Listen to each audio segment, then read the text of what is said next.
Adik-adik belajar mengenai type of study. Type of study ya, jadi masing-masing desain penelitian itu ada kelebihan dan kekurangan masing-masing ya, seperti ada dipelajari, dan itu tentunya akan memberikan tingkat validitas yang berbeda ya antara satu dengan yang lainnya. Itu ada evidence levelnya ya. Nanti kita lihat. Oke, sebelum kita bicara mengenai evidence based medicine ya prinsipnya. Oke, saya akan bicara sedikit tentang Dr. Benjamin Spock ya. Jadi saya di sini ingin mengilustrasikan mengapa sih evidence based medicine itu penting pada praktek pelayanan kesehatan ya.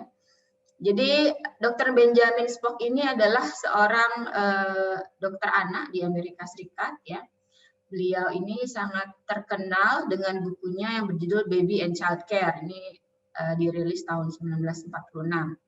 Ya. Jadi buku ini merupakan buku bestseller ya, bisa dibilang sangat hype ya, kalau bahasa sekarang sangat hype di zaman tersebut. Mungkin sampai sekarang mungkin ada yang masih banyak yang membaca buku ini ya. Jadi banyak sekali fans-fans fanatik buku ini ya, terutama di kalangan ibu-ibu ya. Mengapa demikian? Karena memang buku ini pada saat itu booming karena mulai diajarkan bagaimana mengafeksi anak-anak, memberikan afeksi kepada anak-anak, bagaimana mendisiplinkan anak-anak tanpa menggunakan kekerasan. Jadi sangat booming saat itu ya. Namun buku ini ada beberapa kontroversi ya, yakni salah satu pernyataan dari Dr. Benjamin Spock ya saat itu bilang bahwa bayi itu harus dibiasakan tidur di atas perutnya atau tertelungkup begitu ya. Jadi itu adalah pernyataan pada buku Dr. Benjamin Spock ya, dan saat itu banyak sekali diikuti oleh ibu-ibu ya, orang tua ya, saran dari Benjamin Spock. Namun kemudian kita ketahui ya bahwa tidur dalam posisi perut ya atau tertelungkup itu merupakan resiko ya, merupakan faktor resiko yang sangat signifikan untuk SIDS ya atau sudden infant death syndrome ya. Jadi kematian bayi yang mendadak dan unexplained biasanya. Ini sering terjadi dan ternyata dibuktikan bahwa penyebabnya karena prone position yang dimana bayi tidur tertelungkup ya. Nah, dulu alasan mengapa Benjamin Spock menyatakan bayi harus tidur tertelungkup itu menurut beliau itu karena kalau bayi tidur tertelungkup tentunya ketika bayi muntah maka tidak akan tersedak gitu ya, tidak akan choke ya. Itu memang benar ya, secara logika ya masuk akal. Namun ternyata kemudian ditemukan secara ilmiah bahwa malah posisi tidur tertelungkup malah berbahaya, merupakan faktor resiko SIDS ini. Nah, di sini kita bisa ambil pesan moralnya gitu ya, bahwa meskipun suatu teori itu dinyatakan atau dinyatakan oleh seorang ahli ya, opini seorang expert ya, tapi kalau tidak ada evidence ya, tidak ada evidence ilmiahnya, itu sebaiknya tidak dipraktekkan gitu. Nah, itu pun harus ditelaah secara ilmiah gitu. Jadi harus ada evidence-nya. Jadi kalau di sini saya menyatakan bahwa memang dan Dr. Benjamin Spock itu terkenal dengan teori-teori parentingnya yang sangat bagus sekali. Namun ada hal-hal tertentu yang meskipun beliau seorang expert, itu pernyataan-pernyataan beliau itu kalau tidak disertai dengan evidence ilmiah itu sebaiknya tidak diikuti. Nah, mungkin itu yang ingin saya sampaikan di sini ya. Jadi kita ingin melihat apa sih evidence based medicine ya. Jadi evidence based medicine di sini adalah proses sistematik ya untuk melakukan evaluasi atau menelaah atau mereview serta memanfaatkan hasil-hasil studi sebagai dasar dari pengambilan keputusan klinik ya, atau dalam kalimat singkatnya itulah pemanfaatan bukti mutakhir yang sahih dalam tata laksana pasien. Jadi kalau adik-adik nanti praktek ya sebagai dokter, tentunya dalam prakteknya itu harus berlandaskan bukti-bukti ilmiah ya. Jadi bukti ilmiahnya tidak sekedar bukti ilmiah yang penting ada publikasinya, bukan itu ya, tapi bukti ilmiah yang sahih atau valid ya. Kemudian mutakhir ya, mutakhir berarti terupdate ya. Jadi kalau adik-adik nanti praktek pada sebagai dokter, tentunya adik-adik akan banyak menerima berbagai informasi ya, baik itu informasi dari mungkin kolega ya, dari teman sejawat gitu, atau bisa jadi dari sales force farmasi misalkan ada detailer yang menyampaikan informasi mengenai produknya atau suatu treatment, atau juga bisa dari berbagai penelitian. Sekarang jumlah penelitian sangat banyak dan beragam ya. Nah, di sini adik-adik harus bisa menelaah secara kritis mana bukti ilmiah yang memang bisa yang valid, kemudian yang important secara klinis dan juga bisa diaplikasikan kepada pasien adik-adik. Jadi tidak hanya menelan mentah-mentah informasi yang adik-adik terima begitu. Dan kemudian juga selain itu karena pendidikan dokter kan cukup panjang ya, lama begitu ya. Seringkali ketika adik-adik sudah pada posisi sudah lulus kemudian praktek, mungkin ada hal-hal atau temuan-temuan yang dulu memang relevan namun sekarang mungkin sudah tidak. Jadi harus diupdate ilmu kedokteran adik-adik sehingga adik-adik harus bisa melakukan telaah kritis secara ilmiah ya sehingga bisa dipraktekkan pada praktek kedokteran ya. Jadi itulah fungsinya evidence based medicine ya. Nah, evidence-based medicine atau evidence-based practice itu sebenarnya adalah integrasi dari 3 hal. Yang pertama adalah tentunya kompetensi adik-adik sebagai dokter. Ya. Yang kedua adalah adanya evidence yang valid dari berbagai penelitian, jadi ada bukti ilmiah yang valid. Dan yang ketiga tentunya adalah dari preference dari pasien seperti apa preferensinya. Jadi ini adalah integrasi dari ketiga hal ini. Jadi tidak hanya masalah evidence yang valid ya, tapi juga menyangkut kompetensi adik-adik sebagai dokter dan juga tentunya pilihan dari pasien sendiri ya. Oke, kemudian di area mana saja untuk evidence based practice itu diterapkan ya? Kalau pada praktek kedokteran itu terutama ada 3 ya. Yang pertama ketika adik-adik melakukan diagnosis ya, ketika menentukan masalah atau penyakitnya ya. Kemudian ketika adik-adik melakukan treatment ya, intervensi yang pas untuk pasien adik-adik ya, tentunya harus berdasarkan evidence base ya.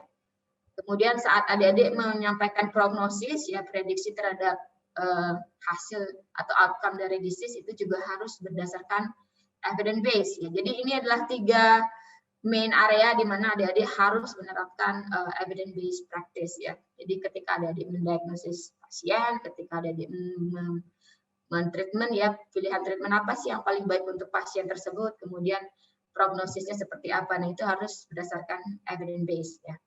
Kemudian ada juga kalau ada di antara kalian yang mungkin nanti bekerja di sektor public health ya. Yang penting juga ketika adik-adik menelaah etiologi ya, jadi penyebab dari suatu penyakit ya. Ini biasanya kalau adik-adik bekerja di sektor public health seringkali tentunya mengerjakan yang namanya promosi kesehatan ya. Jadi sebelum adik-adik merancang suatu program promosi kesehatan, tentunya yang pertama diidentifikasi adalah faktor resiko. Ya, nah, informasi mengenai faktor resiko tentunya lebih sering ditemukan pada penelitian-penelitian ya, sehingga adik-adik harus bisa menelaah secara kritis hasil-hasil penelitian mengenai etiologi ya, faktor resiko, sehingga dari hasil telah tersebut bisa tarik kesimpulan kira-kira faktor risiko mana yang memang dominan yang bisa kemudian dimodifikasi kemudian bisa dijadikan untuk program promosi kesehatan misalnya. Nah, itu kalau ada adik-adik yang bekerja di sektor public health. Jadi ya ini adalah area-area di mana evidence based practice diterapkan ya. Mungkin sedikit contoh ya, misalkan di sini adik-adik adalah seorang dokter ya. Kemudian ada pasien seorang wanita yang datang dengan benjolan pada tiroid misalkan ya. Tentunya kita harus mendiagnosis ya apakah solitary thyroid nodule tersebut itu benign atau malignant ya. Jadi kita ingin tahu apakah benign atau malignant. Nah, tentunya ada berbagai pilihan ya untuk instrumen diagnosis ya. Tapi saya rasa pasti kalau pasien maupun dokter pasti akan memilih instrumen diagnosis yang less invasive, kemudian tapi tetap memberikan hasil yang akurat ya. Sehingga adik-adik perlu melihat kira-kira instrumen diagnosis apa yang sebaiknya kita gunakan sehingga kita bisa memberikan diagnosis yang akurat, kemudian less invasive, mungkin juga less expensive gitu ya. Nah, ini adik-adik bisa menerapkan evidence based practice di sini. Jadi membandingkan antara misalkan antara kalau saya menggunakan USG dibandingkan dengan biopsi gitu. Apakah USG ini bisa digunakan untuk mendiagnosis solitary thyroid nodule, apakah benign atau malignan itu secara akurat atau tidak dibandingkan biopsi, tentunya itu bisa diterapkan ya. Kemudian contoh yang lain misalkan jika ada misalkan pasien wanita datang ke praktek adik-adik ya, kemudian wanita tersebut bilang, oh saya punya histori eklamsi, kemudian saya berencana akan hamil, misalkan apa sebaiknya treatment untuk prevensi saya? Oke, karena waktunya tetap berjalan ya, saya langsung aja ya, lanjut ya. Oke, jadi contoh yang kedua tadi jika adik-adik ketika praktek kemudian ada pasien wanita datang kemudian bercerita bahwa yang bersangkutan memiliki riwayat eklamsia ya. Kemudian mungkin wanita tersebut ingin hamil kembali ya dan bertanya kira-kira apa yang bisa dilakukan untuk mencegah agar kehamilan yang keduanya itu tidak terjadi eklamsi atau bisa mencegah eklamsia ya. Kemudian mungkin adik-adik pernah mendengar, oh ternyata pernah saya dengar bahwa pemberian aspirin dosis rendah itu dapat mencegah eklamsia. Nah, tentunya informasi-informasi seperti ini itu harus di cross check ya, jadi harus dicek evidence-nya ya. Jadi harus ditelaah secara kritis bukti-bukti ilmiahnya sehingga adik-adik bisa menginformasikan kepada pasien adik-adik tersebut apakah memang pemberian aspirin dosis rendah ini bisa diberikan kepada ibu tersebut ya untuk mencegah eklamsianya. Kemudian contoh lain ya, ini untuk prognosis juga sama ya, jadi harus berdasarkan evidence base ya. Jadi contohnya misalkan ada seorang wanita dengan systemic lupus erythematosus misalkan, dan dia ternyata juga memiliki riwayat gagal jantung kongesif ya. Kemudian tentunya ingin tahu prognosisnya apakah jika memiliki riwayat congestive heart failure di sini akan prognosisnya akan lebih buruk dibandingkan jika tidak memiliki gagal jantung kongesif gitu ya.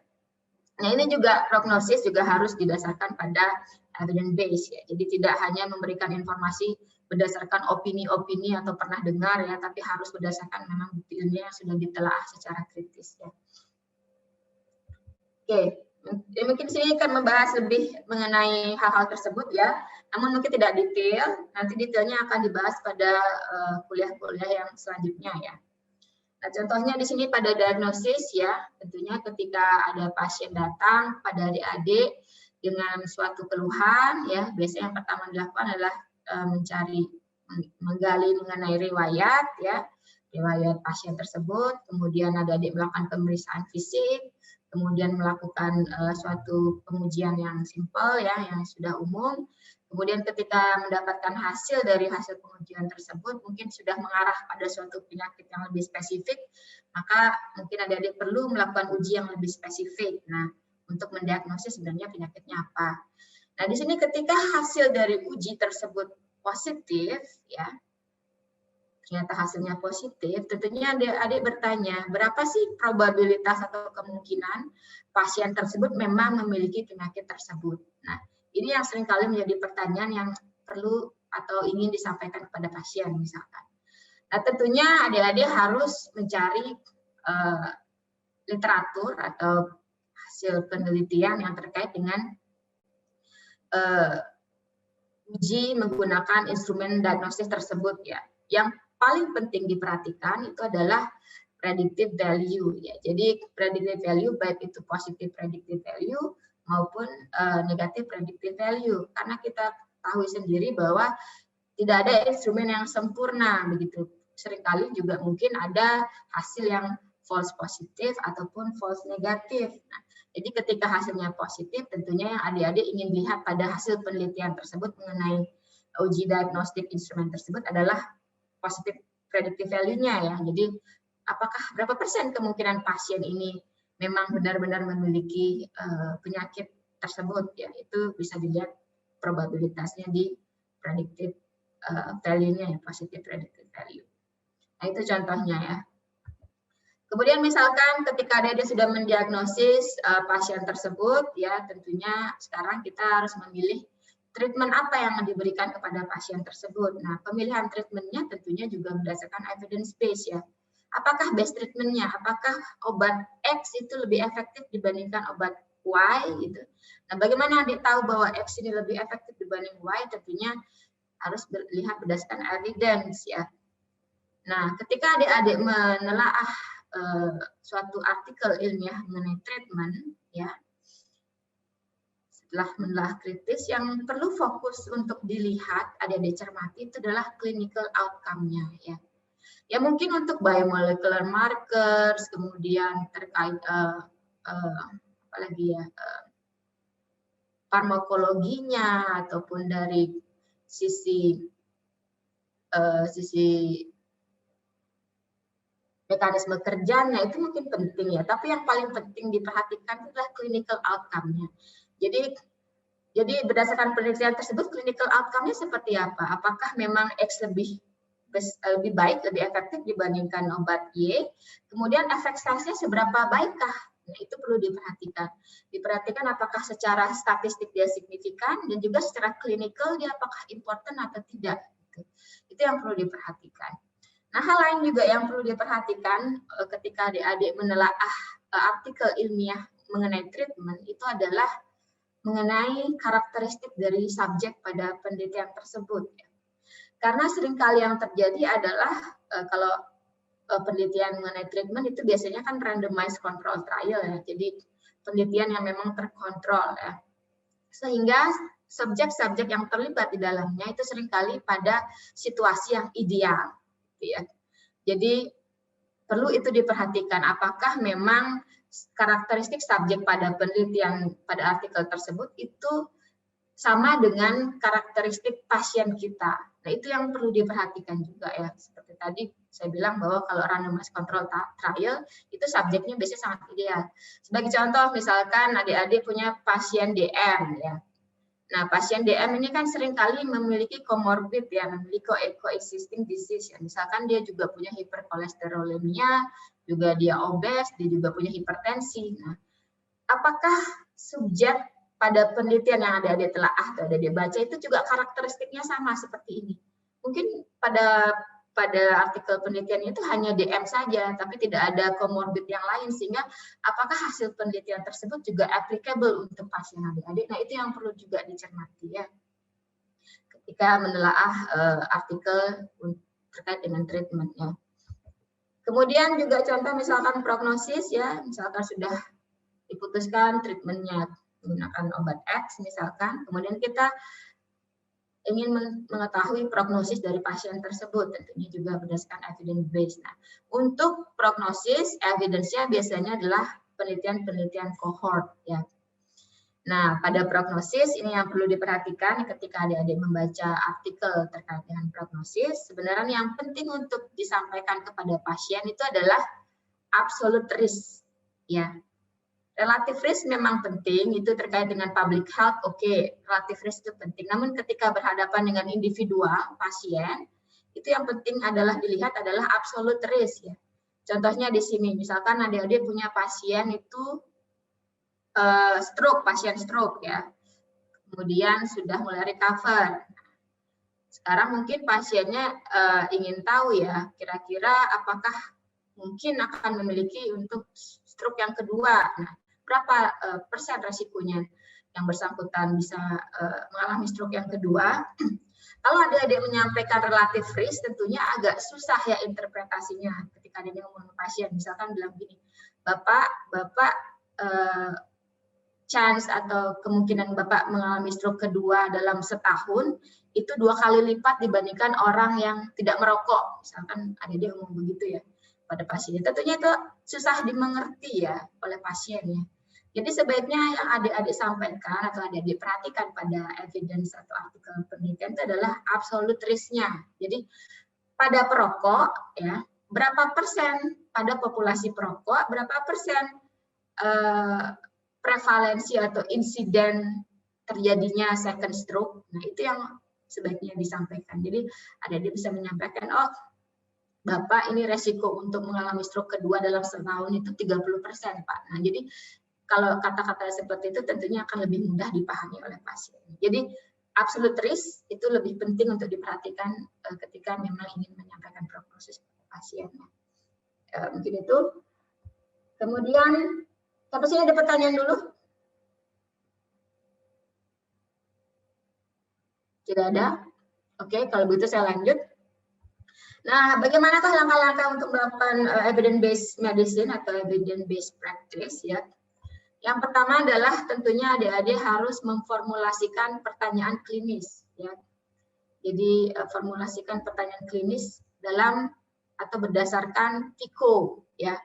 P di sini adalah problem atau people, I di sini adalah intervention atau index, C di sini adalah comparison, dan O di sini adalah outcome. Jadi sebelum adik-adik mencari artikel ilmiah, pertama kali yang dilakukan adalah memformulasikan clinical problems-nya, ya, dalam suatu pernyataan yang sistematis yang menggunakan dasar PICO.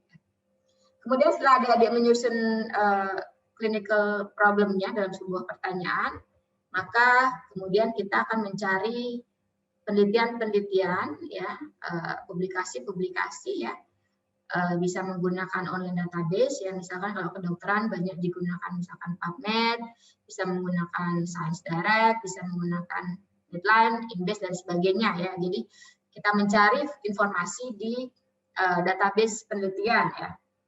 Tentunya menggunakan keywords berdasarkan dari pernyataan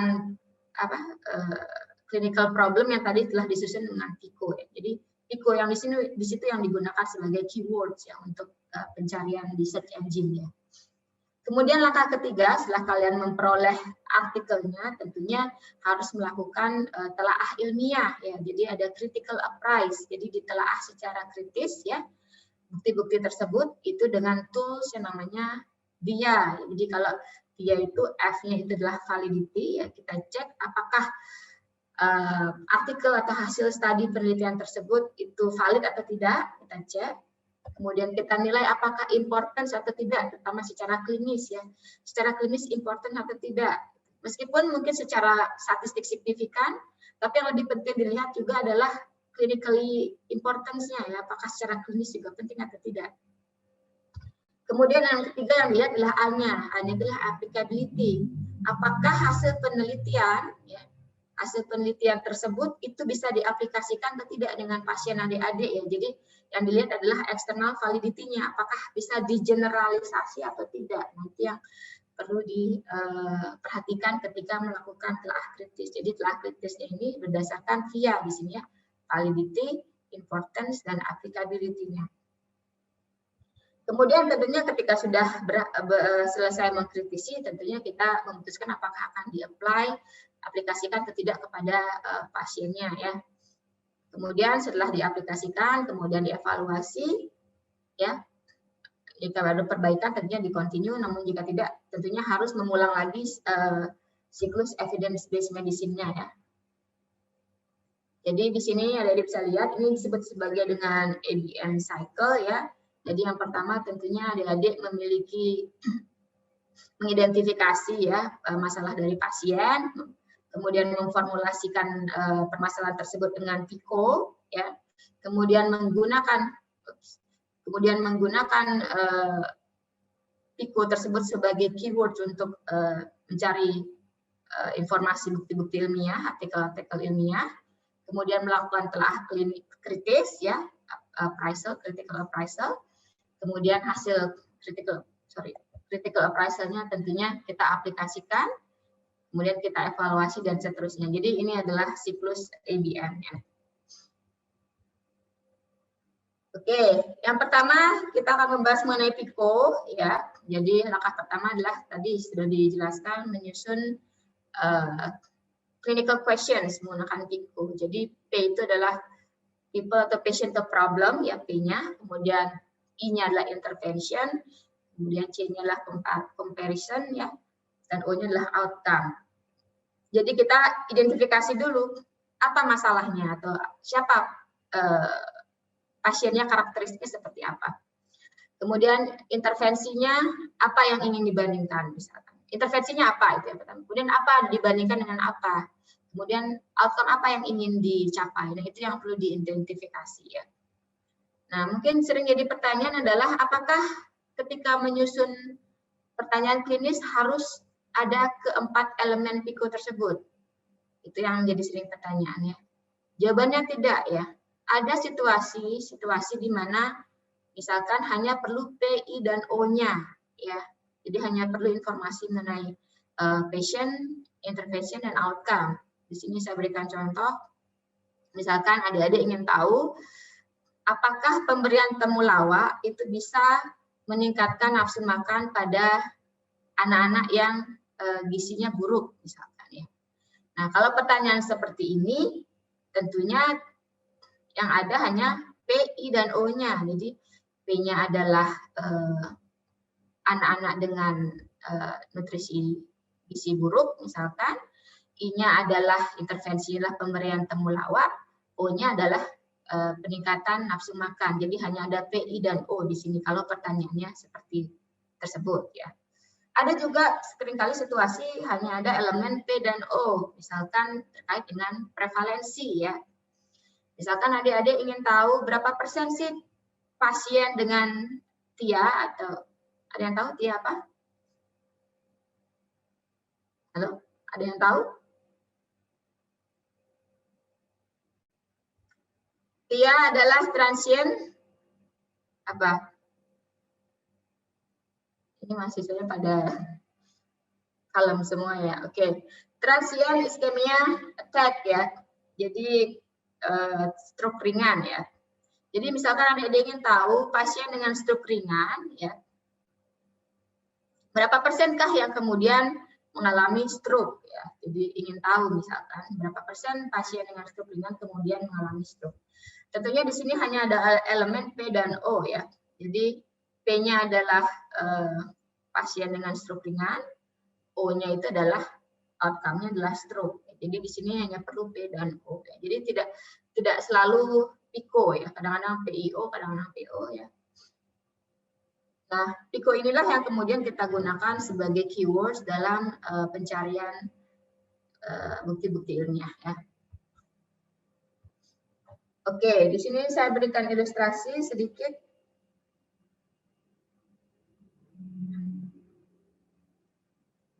Ya, misalkan di sini ada skenario ya. Nah, ada seorang nenek ya, namanya Angela. Angela di sini adalah seorang pasien di bangsal umum yang usianya 72 tahun dan memiliki riwayat gagal jantung kongesif ya. Kemudian ia masuk rumah sakit 2 hari lalu dengan keluhan nyeri dada tidak spesifik, kemudian nafas tersengal, kemudian ada pembengkakan hati dan engkel, dan diagnosisnya itu adalah infak miokardiak non-ST elevation ya.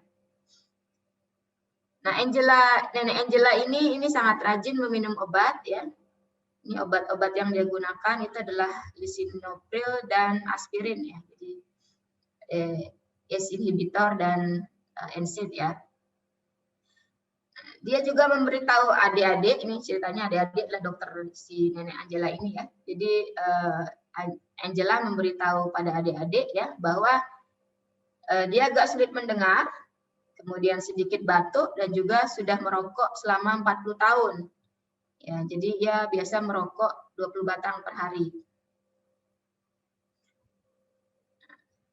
Kemudian ketika adik-adik memeriksa si nenek Angela ya, ternyata tekanan darahnya 170/90 ya. Dan denyut nadinya 80 serta tidak beraturan ya. Nah, kemudian dia akan diperbolehkan pulang. Kemudian adik-adik memberikan obat-obatan standar ya, obat-obatan yang sudah si nenek gunakan, yakni apa tadi, lisinopril dan aspirin ya. Kemudian adik-adik menambahkan tambahan obat spironolakton ya dengan kekuatan sediaan 25 mg. Nah, kemudian si nenek Angela ini tentunya senang ya karena sudah boleh pulang ya. Namun kemudian dia bertanya kepada adik-adik sebagai dokter, mengapa saya diberikan spironolakton? Dan apakah kalau saya meminum spironolakton, saya tidak akan masuk rumah sakit lagi? Misalkan seperti itu ya pertanyaan si nenek. Nah, tentunya adik-adik sebagai dokter harus bisa memberikan jawaban yang evidence based ya, berdasarkan evidence based practice ya. Berarti yang pertama kali adik-adik lakukan ya adalah mengidentifikasi permasalahan klinisnya. Apa sih permasalahannya? Nah, permasalahan klinis di sini diformulasikan dengan PICO tadi ya. Jadi adik-adik bisa memformulasikan berarti patient atau problemnya adalah pasien lansia dengan gagal jantung kongresif ya. Kemudian indikator atau interventionnya adalah pemberian spironolakton ya. Kemudian comparisonnya dibandingkan dengan standar terapi. Standar terapinya tadi adalah lisinopril plus aspirin ya. Kemudian outcome yang ingin dilihat atau diukur itu adalah berkurangnya hospitalization. Itu yang kemudian kita formulasikan summarize sebagai clinical questions. Jadi kalau kita summarize berarti kalau di summarize berarti pada pasien lansia dengan gagal jantung kongresif, pemberian spironolakton dibandingkan dengan hanya pemberian standar terapi, apakah dapat mengurangi hospitalization? Nah, itu adalah pertanyaan dari permasalahan tersebut ya. Nah, di sini tipe pertanyaan terapi ya. Kemudian type of study apa yang perlu adik cari nanti? Ya, tentunya kalau terapi yang paling ideal itu adalah randomized control trial ya. Jadi entah itu systematic review-nya ataupun individual RCT ya. Jadi itu yang nanti kita cari. Nah, setelah kita memperoleh clinical question-nya, tentunya kita akan mencari literaturnya ya. Oke, itu ilustrasinya ya. Nah, ini kita lanjut ke desain penelitian apa yang pas. Ya, tadi seperti saya sebutkan bahwa kalau terapi yang paling ideal itu adalah desain penelitian yang cari yang RCT. Kenapa? Saya rasa sudah dibahas ya pada blog sebelumnya, academic writing ya, tentunya karena randomized control trial itu lebih terkontrol proses penelitiannya. Jadi baik dari segi subjeknya ya, subjeknya itu sudah di random ya, kemudian karakteristiknya misalnya sudah ada inklusi eksklusi sehingga untuk perancu itu lebih terkontrol di situ ya. Kemudian prosesnya juga terkontrol ya. Sehingga untuk pertanyaan-pertanyaan tipe pertanyaan terapi itu memang lebih ideal. Yang ideal itu adalah penelitian-penelitian dengan desain RCT ya. Atau systematic review atau meta analisis dari RCT-nya. Namun apabila pertanyaan tipe pertanyaan adalah terkait diagnosis ya, tentunya desainnya adalah cross sectional study ya. Ini yang umum adalah cross sectional study. Jadi memang ada yang case control, tapi lebih ideal itu adalah cross sectional. Kalau case control itu permasalahannya biasanya terkait dengan prior probability-nya tidak bisa diukur. Jadi prevalensi penyakitnya tidak bisa diukur karena kalau case control tentunya case dan control itu sudah dari awal ada rasionya ya, biasanya 1:1 atau 1:2 dan seterusnya. Sehingga untuk diagnosis desain yang paling ideal itu adalah cross sectional. Kemudian kalau tipe pertanyaan adalah prognosis ya, itu desain studi yang tepat atau ideal itu adalah yang cohort atau yang survival study. Sementara kalau pertanyaannya adalah tipe etiologi, itu bisa RCT, bisa cohort, bisa juga case control ya. Karena ketiga desain ini itu desain yang bisa menarik hubungan sebab akibat ya, causal relationship ya. Jadi RCT, cohort, dan case control. Kalau cross sectional tentu tidak bisa ya menarik kesimpulan sebab akibat. Oke, sampai sini ada pertanyaan? Tidak ada.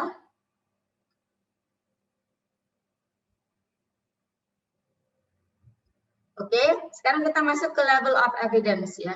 Seperti yang tadi sempat saya sampaikan ya, desain penelitian yang terpublikasi ya, itu kan berbeda-beda ya desainnya ya. Nah, ini tentunya ada kelebihan dan kekurangan masing-masing. Sehingga ada desain yang lebih secara umum lebih valid dibandingkan yang lain. Nah, di sini ada yang disebut dengan level of evidence ya. Jadi untuk grade of recommendation-nya juga ada A, B, C, A, B, dan C ya. Jadi kalau yang grade 1A, ini adalah grade yang paling tinggi ya. 1A itu adalah systematic review dari RCT.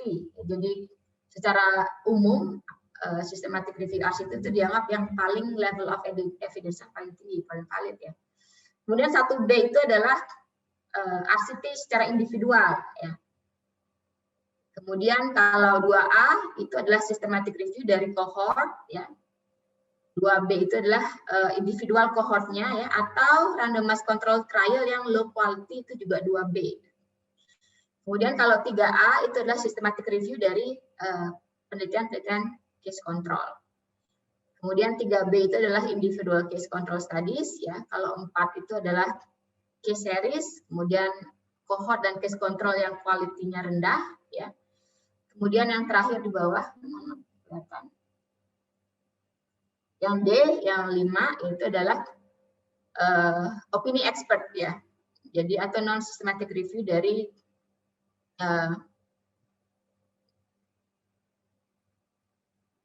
mechanistic studies ya. Jadi kalau expert opinion ini masuknya 5. Jadi yang paling bawah itu adalah opini daripada para ahli ya. Jadi adik-adik harus bisa mengidentifikasi ya. Tentunya kita ketika mencari evidence, tentunya yang kita ingin level of evidence-nya paling tinggi ya. Namun kembali biasanya kan tidak selalu ada yang paling ideal ya, sehingga ada level-level yang lebih bawah yang masih bisa ditelaah atau digunakan ya. Kalau secara umum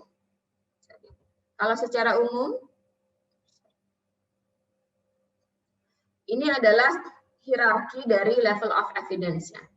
Yang paling tinggi ini kalau di gambar yang saya share di sini ada clinical practice guideline. Jadi misalkan suatu asosiasi sudah mengeluarkan hasil saringan atau resume dari berbagai literatur yang sudah ditelaah secara klinis ya, kemudian dijadikan buku sebagai pedoman praktek. Nah, itu sebenarnya adalah level of evidence yang tinggi karena sudah disari dari berbagai sumber ilmiah yang memang sudah ditelaah secara kritis.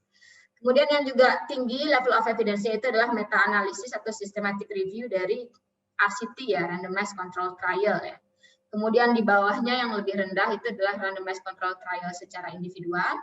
Kemudian berikutnya adalah cohort study, kemudian case control study, kemudian case report, dan kemudian bawahnya ada expert opinion dan sebagainya. Nah, ini adalah gambaran terkait dengan level of evidence dari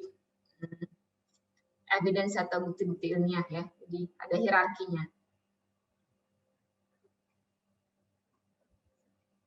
Oke, ketika adik-adik sudah memperoleh artikel ilmiah yang sesuai ya, baik dari segi desain dan sebagainya, tentunya sesuai dengan juga PICO-nya, keyword-nya.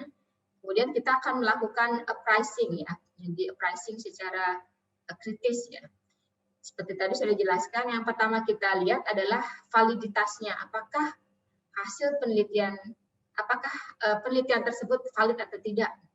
Untuk melihat validitas, itu yang dilihat adalah metodenya. Sehingga adik-adik ketika membaca artikel ilmiah yang untuk menilai valid atau tidak, itu adik-adik lihat bagian metodenya. Ya, apakah desainnya sudah sesuai, apakah desainnya sesuai, kemudian jumlah sampelnya apakah cukup, bagaimana cara memilih sampelnya, ya, kemudian kalau misalkan RCT apakah ada randomisasi atau tidak, ya kalau dia eksperimental, kemudian intervensinya seperti apa alat ukurnya, kemudian bagaimana metode analisanya, itu yang kemudian dikritisi ya untuk menilai apakah suatu penelitian valid atau tidak. Kemudian yang aspek kedua yang dilihat adalah I-nya, importance-nya ya. Jadi yang dilihat pertama tentunya untuk important adalah di result sections atau bagian dari hasil ya. Di sana dia bisa melihat bagaimana karakteristik subjeknya ya. Kemudian effect size-nya ya. Jadi Kalau effect size tentunya kalau resiko dilihat apakah odd ratio-nya seperti apa, apakah besar atau tidak. Kemudian relatif risk-nya ya dilihat ya apakah important secara klinis atau tidak. Kalau misalnya datanya numerik, apakah ada perbedaan rata, apakah perbedaan rata itu cukup signifikan secara klinis atau tidak. Ya, kemudian juga bisa dilihat p-value-nya ya secara statistik apakah signifikan atau tidak. Kemudian juga lihat confidence intervalnya untuk lihat apakah hasilnya presisi atau tidak. Juga dari confidence interval juga ada dia bisa menilai apakah signifikan atau tidak secara statistik. Namun mungkin seperti yang sudah dijelaskan oleh Dr. Tangking, ya mungkin nanti juga dijelaskan kembali pada kuliah beliau ya.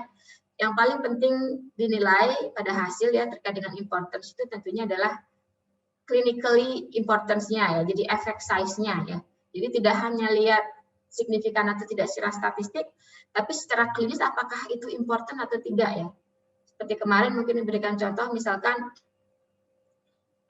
melihat apakah obat X dan Y itu ada perbedaan atau tidak, misalkan dari segi efikasi ya. Ternyata ada perbedaan misalkan sebesar 2 unit gitu ya, 2 unit. Nah ini ternyata perbedaan 2 unit ini signifikan secara statistik. Namun apakah secara klinis angka 2 unit ini signifikan atau tidak? Artinya apakah 2 unit ini worth it atau tidak? Nah itu yang perlu lebih penting untuk dikritisi ya. Jadi kalau memang hanya beda 2 unit ya apakah important atau tidak? Nah itu yang perlu dipikirkan ya. Kemudian yang aspek terakhir adalah applicability ya. Apakah bisa diaplikasikan kepada pasien ADHD ya? Seperti tadi saya sampaikan, seringkali kondisi pada penelitian tentunya sangat ideal gitu ya, terutama kalau eksperimental yang control trial ya, randomized control trial misalkan. Apakah karakteristik pasien ADHD itu sama dengan pada penelitiannya ya?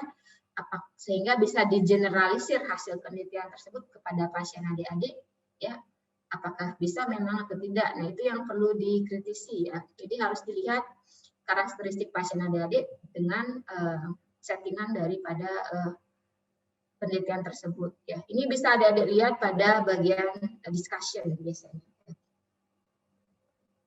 Oke, sampai sini ada pertanyaan?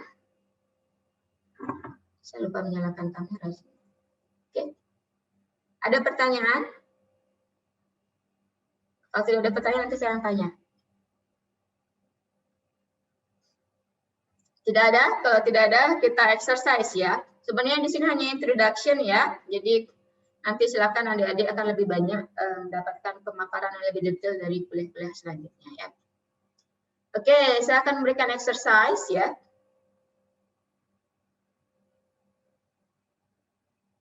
Nanti saya akan minta salah satu atau 2 orang untuk membantu saya menjawab ini. Karena adik-adik sangat pasif sekali ya. Oke, pasien adik-adik selanjutnya itu adalah seorang wanita berusia 72 tahun, memiliki osteoartritis pada lutut ya, dan juga memiliki hipertensi yang sedang atau moderate. Nah, kemudian pasien ini itu didampingi oleh anaknya ya, seorang wanita anaknya. Nah, anaknya ini ternyata bekerja di bagian laboratorium di rumah sakit adik-adik ya. Jadi anaknya ini orang lab ya, orang lab di rumah sakit adik-adik. Nah, sekarang nih si anak dari pasien ini ingin tahu ya, apakah ibunya itu bisa diberikan obat COX-2 inhibitor ya, yang terbaru ya. Karena menurut si anak ya, mungkin si anak pernah dengar karena dia juga orang kesehatan ya, bahwa kalau menggunakan inhibitor COX-2 itu lebih kecil efek sampingnya ke lambung gitu ya. Nah, tentunya adik-adik sebagai dokter si ibu harus memberikan jawaban ya, apakah memang COX-2 inhibitor ini bisa lebih baik dibandingkan NSAID yang pada umumnya ya, karena menurut anaknya pernah dengar bahwa bisa efek samping ke lambungnya lebih rendah. Tentunya yang pertama kali ada dilakukan adalah memformulasikan clinical questions-nya. Ada yang bisa bantu Untuk skenario ini P-nya apa, I-nya apa, C-nya apa, O-nya apa?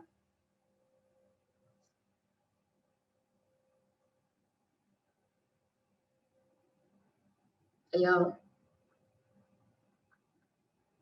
Tidak ada yang mau bantu? Saya panggil ya. Dari saya, dokter. Oke, silakan. P-nya apa? Untuk yang P, perkenalkan saya Mary, dokter. Jadi untuk P-nya itu adalah pasien dengan umur 72 tahun yang menderita osteoartritis di bagian lutut dan memiliki hipertensi yang moderate untuk pasiennya. Lalu untuk indikatornya tadi dikatakan diberikan oleh anaknya yaitu COX-2 inhibitor.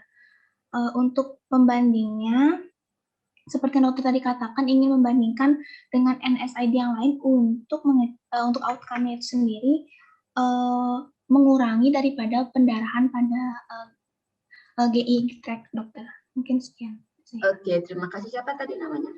Mary, dokter. Mary, oke, terima kasih Mary. Terima kasih, dokter. Oke, sudah benar ya. Jadi itu adalah keyword yang akan digunakan ketika adik-adik mencari di search engine ya. Penelitiannya yang dicari adalah seperti yang tadi disampaikan oleh Mary. Oke, untuk type of questions, ada yang tahu apa tipe pertanyaan tersebut? Dari saya, Bu. Silakan, Intan ya. Ya, Oke. Terapi atau treatment. Oke, Intan benar ya, terapi atau treatment. Kemudian yang paling ideal mencari penelitian yang desain apa? Ada yang tahu?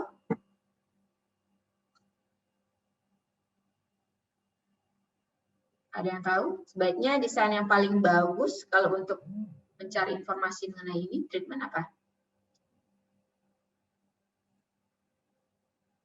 Ada yang bisa bantu? Baruna ada? Nggih, yang dokter Baruna. Kira-kira apa tipe studinya? Tipe studinya nih kan ya, Dok? Kalau misalkan pertanyaan mengenai treatment, tipe studinya apakah cross-sectional, cohort, case control, yang paling ideal apa? Desain study untuk treatment. Treatmentnya mungkin menggunakan systematic review, dokter. Systematic review dari? Desain apa? Systematic review apa? Dari randomized control trial, dokter. Oke, ya. Jadi yang paling ideal adalah menggunakan randomized control trial ya. Jadi cari studi yang desainnya adalah randomized control trial yang untuk treatment. Oke, terima kasih Baruna. Ada pertanyaan dari yang lain mungkin? Masih ada masih ada 8 menit. Ada pertanyaan? Tidak ada? Sudah jelas? Oke, kalau tidak ada pertanyaan, mungkin nanti misalkan ada pertanyaan baru terpikirkan, silakan ditanyakan saat pleno ya. Ini jawabannya yang tadi ya. Oke, ini referensi yang saya gunakan. Silakan kalau yang ingin baca-baca ya. Ini buku-bukunya, kemudian juga ada dari web ya. Yang kalau systematic review itu biasanya referensi yang banyak digunakan dari Cochrane ya. Kemudian Prisma juga kalau ada dia mau lihat checklist untuk critical appraisal bisa dicari di sana ya. Oke, kalau tidak ada pertanyaan, saya akhiri kuliahnya ya. Ini mungkin sudah siang ya, pada lelah atau mengantuk. Oke, selamat belajar buat adik-adik. Jika tidak ada pertanyaan, saya tutup. Adik-adik dipersilakan untuk live jika sudah tidak ada pertanyaan. Oke, selamat siang ya. Terima kasih Bu Ega. Terima kasih, Bu.